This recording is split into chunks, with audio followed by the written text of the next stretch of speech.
Film dimulai di Tiongkok kuno, di mana seorang biksu kelas tinggi yang disebut guru dan muridnya bernama Nengren sedang melakukan perjalanan mencari siluman melalui sebuah portal mistis dan tiba di Bukit Bersalju. Di sana mereka bertemu dengan Ratu Siluman Salju yang memang sudah menjadi target buruan mereka.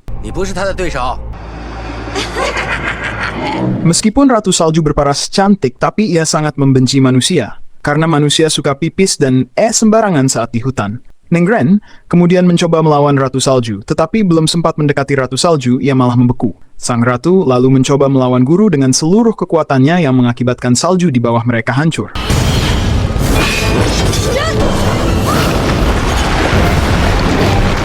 Namun, semua kekuatan ratu sia-sia karena sang guru mampu menghindar. Sang guru lalu segera menyerap kekuatan Ratu Salju ke dalam perangkap iblis dan akhirnya berhasil menangkapnya.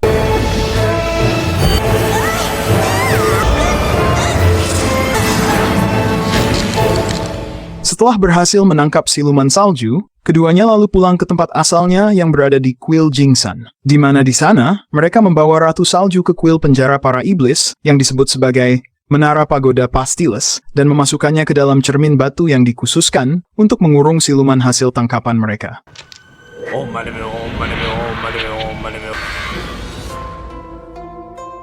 Shin kemudian beralih ke sebuah pegunungan, di mana salah satu gunung dihuni oleh dua siluman ular cantik yang bernama Bai Suchen atau Susu. Dia adalah siluman ular putih dan adiknya bernama Xiao Qing, siluman ular hijau. Saat mereka sedang bergesekan, mereka melihat sekelompok pria sedang mendaki di bukit sebelah. Kelompok itu dipimpin oleh ahli herbal bernama Su Xian, atau kita sebut saja Xian, yang memang sedang mengumpulkan bunga yang nantinya akan mereka jadikan sebagai obat-obatan.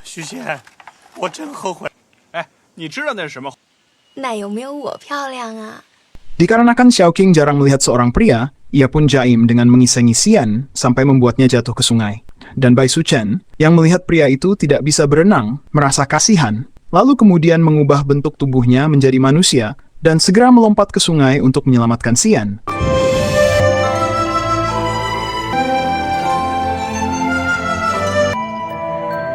Di titik inilah Bai Suchen langsung jatuh cinta kepada Xian karena wajahnya yang tampan. Ia lalu mentransfer sedikit kekuatannya dengan cara menciumnya, agar Xian bisa cepat sadar. Dan ketika Xian sadar, ia langsung merajuk dan mencari keberadaan wanita yang baru saja menciumnya. Tentu saja, kelakuan Xian ini membuat teman-temannya tertawa, karena yang mencium dirinya barusan adalah temannya sendiri. Meskipun begitu, Xian mengaku kalau wanita yang menolongnya terasa sangat nyata. Beberapa waktu kemudian, Guru Fahai dan Nengren mendatangi sebuah desa dan menemukan sebujur mayat yang diyakini sebagai korban siluman kelelawar. Menyadari bahwa hari itu bertepatan dengan festival Lentera, mereka segera memburu makhluk tersebut agar tidak menimbulkan malapetaka selama perayaan berlangsung. Keduanya kemudian menumpang perahu milik Xian, yang kebetulan sedang menuju festival untuk menjual obat-obatannya. Sementara itu, Bai Suchen masih terbawa perasaan akibat ciuman yang ia berikan kepada Xian. Di saat itu juga, teman-teman Bai Suchen yang merupakan siluman kura-kura, kelinci dan curut, datang untuk menjelaskan bahwa Susu telah bertindak terlalu jauh, karena ia telah memberikan sedikit kekuatan yang telah ia pelajari selama 1000 tahun. Efek dari kekuatan itulah yang menyebabkan hati Bai Suchen dan Xian menjadi saling terikat. Karena sangat ingin bertemu Xian, Bai Suchen pun mengajak Xiao Qing ke festival untuk mencarinya. Dan sesampainya di sana, Bai Suchen kemudian meminta Xiao Qing untuk mencari Xian dan membawanya ke pavilion. Sementara itu, Guru Fahai dan Nengren yang juga sudah sampai di sana, memutuskan untuk berpencar dan meminta Nengren agar tetap berhati-hati, karena siluman kelelawar bisa ada di mana saja. Tak lama kemudian, setelah guru pergi, Nengren mendeteksi adanya siluman dari kompas kunonya, yang ternyata siluman itu adalah Xiao Qing. Dan karena Nengren belum bisa membedakan mana manusia dan mana siluman, ia pun malah mengajak Xiao Qing ngobrol dan bahkan mulai berteman.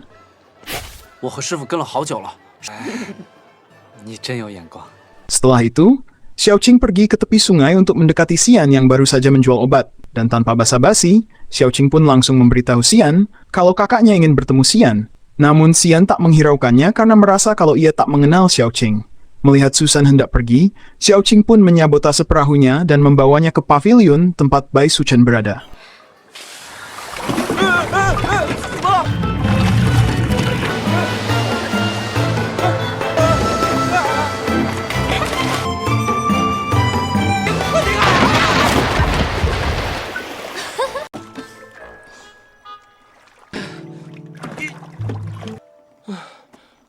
Akan tetapi, di situ Xian masih belum mengenali Bai Suchen dan mencoba pergi. Bai Suchen lalu sengaja merusak jalan menuju daratan, sehingga Xian terpaksa mundur dan tinggal bersamanya di situ. Kemudian, Bai Suchen mengajak Xian ngobrol dan membujuknya agar mau berpacaran. Namun, Xian langsung menolak karena mengaku sudah jatuh cinta kepada wanita lain. Sontak saja pengakuan Xian ini membuat Bai Suchen sakit hati. Lalu, Xian mengatakan kalau ia jatuh cinta dengan seorang wanita yang kemarin menolongnya saat tenggelam, yang artinya wanita itulah Bai Suchen. Agar Xian tahu bahwa dirinya lah wanita yang dimaksud, Bai Suchen pun mendorong Xian ke danau, lalu menciumnya. Alhasil, Xian pun langsung sadar bahwa wanita yang ia maksud ternyata adalah Bai Suchen. Sementara itu di tempat lain, Xiaoqing bertemu kembali dengan Nengren yang sedang kesulitan mencari siluman kelelawar. Xiaoqing lalu menggunakan mata batinnya untuk mengungkapkan lokasi iblis kelelawar yang ternyata berada di dalam perahu sedang menggigit gadis muda. Tanpa pikir panjang, Nengren pun langsung pergi ke perahu tersebut.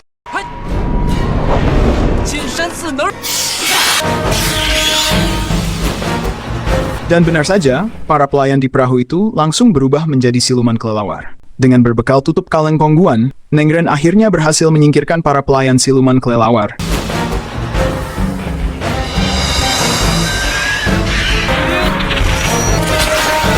Namun, tak lama kemudian kaki Nengren tiba-tiba ditarik oleh Raja Iblis Kelelawar dan langsung menggigitnya. Untungnya, Guru Fahai mendengar teriakan Nengren dan segera menolongnya.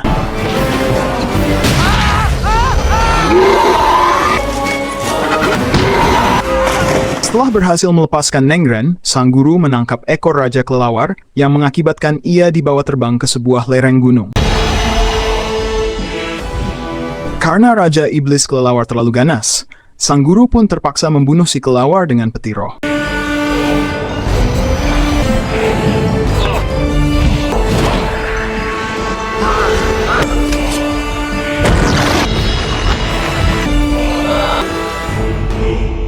Esok harinya, Guru Fahai membawa Nengren yang habis digigit kalong kembali ke kuil.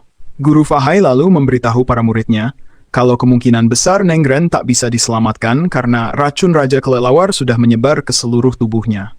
Sementara itu di tempat lain, tepatnya di gubuk milik Xian, Xian ternyata mengizinkan Bai Suchen untuk tinggal bersamanya. Meskipun keduanya saling cinta, tapi Xian agak was-was. Ia lalu meminta Bai Suchen untuk membawanya ke hadapan orang tuanya, karena ia ingin menikahi Bai Suchen.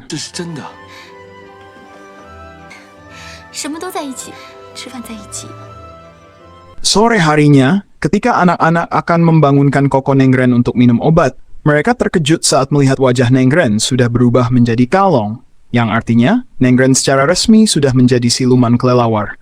Anak-anak pun berlari ketakutan dan pergi memberitahu sang guru. Di sisi lain, Xiaoqing yang sedang berjalan di hutan di sebuah rumah tua tak sengaja bertemu dengan Nengren yang berniat bundir karena Nengren tak terima dengan nasibnya yang akan jadi siluman. Xiaoqing pun menyarankan Nengren agar menerima apa yang sudah terjadi, dan Xiaoqing juga mengungkapkan kalau sebenarnya dirinya juga adalah seonggok siluman.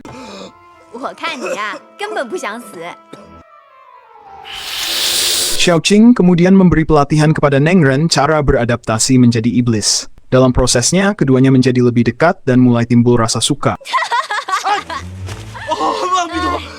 Dan singkat cerita, Bai Suchen dan Xian kini sudah menikah dan keduanya menjalani hari-harinya tanpa takut digrebek oleh warga. Dan di saat yang sama, di sebuah desa, Guru Fahai mendapati kalau para warga banyak yang tewas secara misterius. Dan anehnya, rata-rata korbannya adalah laki-laki. Guru Fahai lalu bertemu dengan Xian yang sedang mengobati beberapa orang yang sedang sekarat. Namun Xian mengaku, kalau obat yang ia buat sama sekali tidak bisa menyembuhkan mereka. Maka dari itu, Xian pulang kembali ke rumah untuk meracik kembali ramuannya. Melihat suaminya susah payah membuat obat, hati Bai Suchen pun terbuka. Ia lalu memasukkan sedikit kekuatannya ke dalam ramuan tersebut, agar ramuan itu manjur dalam mengobati penyakit. Sementara itu di desa, Guru Fahai akhirnya menemukan sumber penyakit yang ternyata adalah ulah siluman rubah.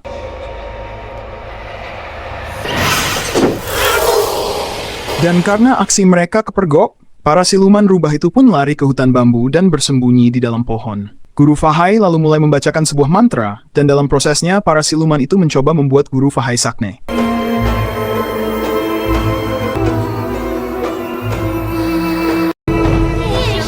Namun Guru Fahai tidak terpengaruh, dan justru berhasil memaksa para siluman rubah berubah ke wujud aslinya.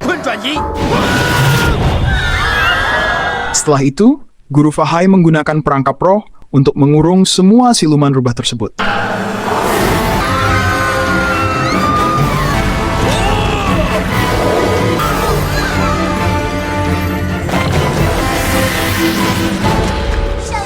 Setelah menangkap siluman rubah, Guru Fahai pun kembali ke desa dan mendapati Xian sedang berbagi obat dengan warga. Yang kini, obat dari Xian itu manjur dan berhasil mengobati racun siluman rubah. Dan ketika Guru Fahai mengecek obat dari Xian itu, ia melihat kalau ada jampi-jampi di dalamnya.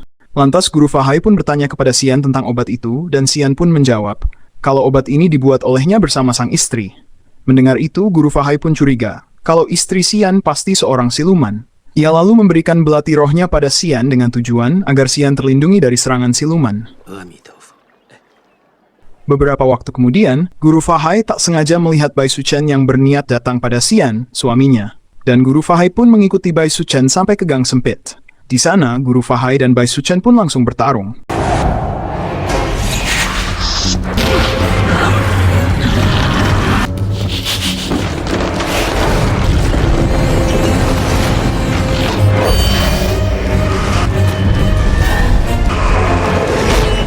Dalam pertarungan itu, Guru Fahai berhasil mengalahkan Bai Suchen, tapi ia tidak mau membunuhnya karena Bai Suchen sudah melakukan kebaikan kepada para warga.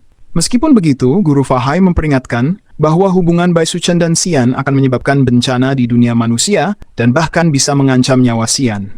Guru Fahai lalu meminta Bai Suchen untuk menjauhi Xian, atau jika tidak, maka Guru Fahai akan membunuh Bai Suchen.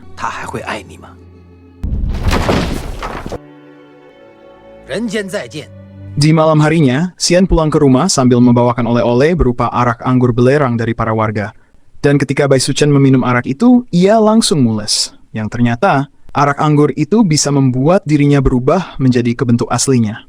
Bai Suchen pun lalu mengurung diri di kamar, di mana kakinya mulai berubah menjadi buntut ular. Dan ketika akan kabur lewat jendela, seketika Bai Suchen terpental karena ternyata sekeliling rumah itu telah dipasangi benang anti siluman oleh para murid Guru Fahai.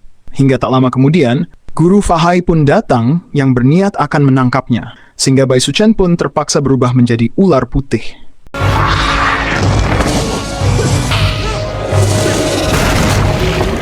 Dan Xian yang ketakutan pun juga tak tahu kalau ular putih itu adalah istrinya. Dia lalu mengambil belati roh yang diberikan Guru Fahai dulu, lalu menusukkannya ke ular itu. Lalu kemudian Guru Fahai berniat menangkap Bai Suchen dengan tempurung kelapa ajaibnya. Dan beruntungnya, Bai Suchen berhasil kabur.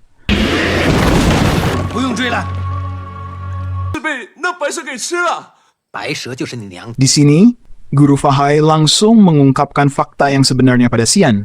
Kalau Bai Suchen yang Xian cintai itu adalah siluman ular putih. Jelas, Xian yang mendengar itu pun sontak kaget dan seketika dia pun lemas.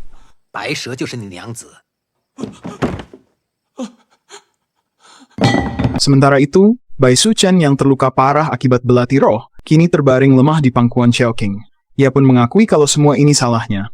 Seandainya saja waktu itu dia tidak mencium Xian, mungkin dia tak akan jatuh cinta pada Xian. Dan Xian, yang juga merasa terpukul atas kejadian yang baru saja menimpa dirinya dan Bai Suchen istrinya, terus melamun sepanjang malam. Hingga tak lama muncullah siluman tukis teman Bai Suchen yang ternyata dia tertinggal di situ. Siluman tukis lalu menyuruh Xian untuk melakukan perjalanan ke kuil pagoda Pastiles, tempat para biksu menyimpan akar roh yang tidak bisa dihancurkan dengan api. Akar roh itu dipercaya mampu menghidupkan orang yang mati bisa hidup kembali, dan juga mampu menyembuhkan penyakit apapun termasuk luka tusuk pada Bai Suchen. Mendengar itu, Xian yang masih mencintai Bai Suchen pun langsung pergi ke kuil pagoda Pastiles dengan diantar oleh siluman Tukis. Susan lalu memanjat menara itu dengan menggunakan tanaman merambat.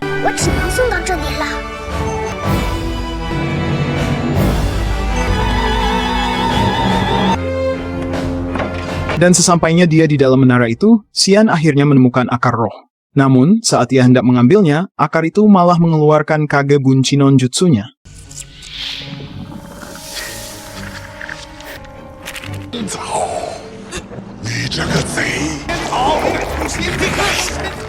Dan ketika akar-akar itu melilit tubuh Xian, ia teringat kata siluman Tukis. Kalau akar roh itu kebal terhadap api.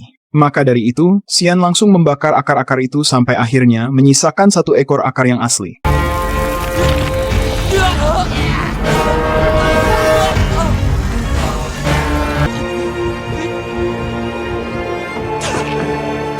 Dan setelah mendapatkan akar roh, cahaya di menara itu tiba-tiba mati yang ternyata, akar roh itu merupakan penangkal penjara iblis yang artinya, semua siluman yang ditangkap Guru Fahai bakal terlepas. Guru Fahai yang menyadari hal ini pun, dia segera pergi ke menara bersama murid-muridnya. Dan Xian yang sudah berhasil turun dari menara pagoda Pastiles untuk membawa pergi akar roh itu langkahnya harus terhenti dengan kedatangan Guru Fahai beserta murid-muridnya yang hampir sampai di situ. Alhasil, dia pun menitipkan akar roh itu pada si Tukis untuk dibawa ke tempat Bai Suchen. Dan bertepatan dengan itu pula, semua para siluman yang terbebas itu pun masuk ke dalam tubuh Xian. Hingga Guru Fahai yang tepat sampai di situ, langsung melemparkan sarungnya untuk menangkap Xian.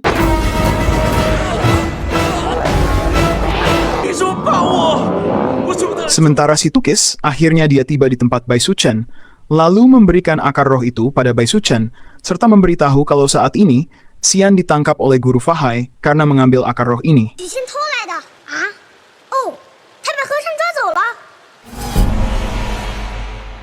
Dan esok harinya, Guru Fahai mengumpulkan para tetua untuk melakukan ritual mantra pengusiran iblis yang ada di tubuh Xian. Selain itu, Guru Fahai juga meminta murid-muridnya untuk menyegel menara ini agar tidak ada siluman lain yang mengganggu selama ritual berlangsung. Sementara dirinya akan pergi ke tepi laut untuk menunggu kedatangan Bai Suchen dan Xiao Qing yang pasti akan datang untuk menyelamatkan Xian. Dan benar saja, Bai Suchen dan Xiao Qing akhirnya datang. Lalu Guru Fahai menjelaskan, kalau saat ini Xian kerasukan roh para iblis yang ada di menara pagoda Pastiles dan sedang melakukan ritual pengusiran. Oleh karena itu, Xian tidak boleh diganggu. Karena jika ritualnya gagal, maka itu bisa membahayakan nyawa Xian. Sayangnya, Bai Suchen dan Xiao Qing tidak mempercayai ucapan Guru Jet, hingga terjadilah pertarungan antara dua siluman ular melawan Guru Jet.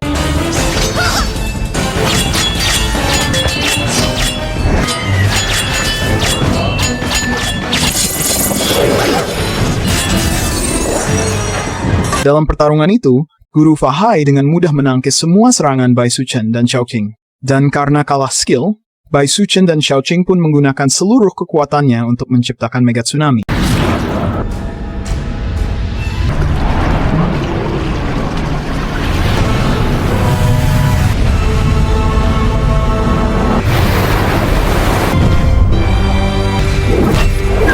Tsunami tersebut dengan cepat membanjiri wilayah Jingsan dan menenggelamkan beberapa biksu. Guru Fahai kemudian kembali bertarung dengan Bai Suchen dan Xiao Qing yang kini berubah menjadi ular raksasa.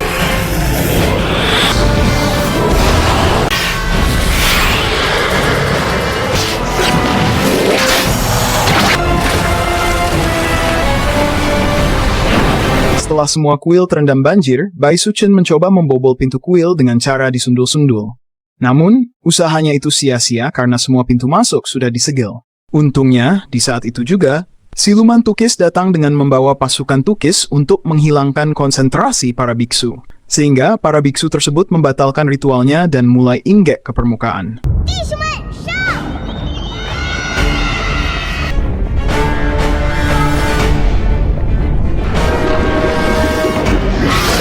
Bai Suchen lalu mengambil kesempatan ini untuk membawa Xian pergi ke tempat yang aman, tepatnya di wilayah menara. Saat Xian tersadar, Bai Suchen dibuat terkejut karena Xian sama sekali tidak mengenalinya. Guru Fahai lalu datang dan memberitahu Bai Suchen Kalau Xian masih dalam pengaruh roh jahat, jika saja Bai Suchen mau bersabar, pasti Xian akan baik-baik saja. Bukannya berterima kasih, Bai Suchen malah marah lalu menyerang Guru Fahai, dan pertarungan pun kembali terjadi.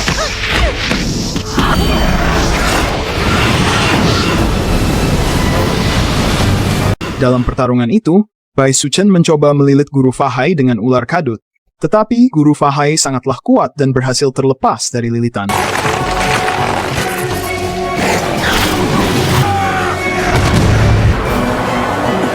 Di saat itu juga, Xiaoqing memakan guru. Namun karena Xiaoqing menelan utuh-utuh, Guru Fahai pun dengan bebas mencabik-cabik perut Xiaoqing dan membelahnya.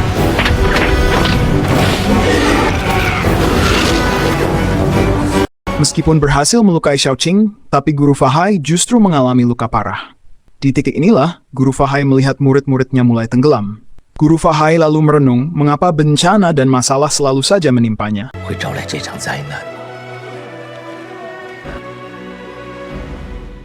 Gak lama kemudian, Nengren yang kini sepenuhnya menjadi siluman, muncul dan menyelamatkan murid Guru Fahai satu persatu. Nengren juga membawa Xiaoqing yang terluka parah ke tempat yang aman. Sedangkan Bai Suchen yang masih tidak terima dengan kelakuan Guru Fahai, mencoba menyerangnya dengan pusaran air. Guru Fahai lalu duduk bersila di atas patung Buddha sambil berdoa. Apakah ia masih pantas mendapatkan kebaikan? Dan seketika itu juga cahaya terang menyinari Guru Fahai dan memberikan kekuatan dewa.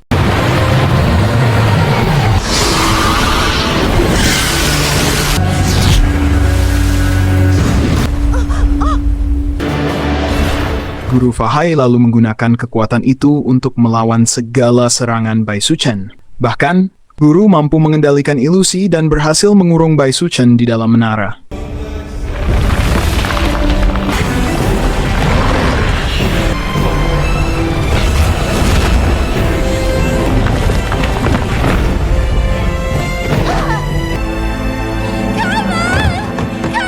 Di dalam menara itu, Bai Suchen akhirnya mengakui kesalahannya.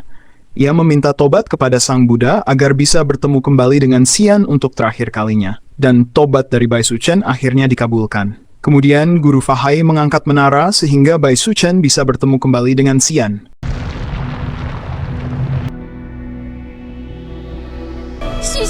Ketika Bai Suchen mencium Xian, seketika ingatan Xian tentang Bai Suchen kembali, dan semua roh yang ada di tubuh Xian tersedot ke dalam menara pagoda Pastiles. Begitu pula dengan Bai Suchen yang harus dikurung atas apa yang telah ia lakukan. Sebelum menara tertutup, keduanya mengucapkan janji akan selalu mencintai satu sama lain sampai akhir hayat. Dan Bai Suchen berpesan, tolong lunasin cicilan piring sama pocilam karena udah nunggak 2 bulan.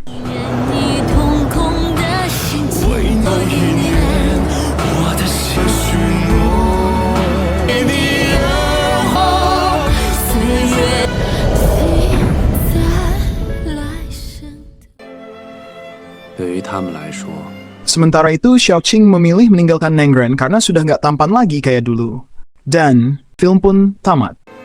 我永远都不会像姐姐那样去爱一个人，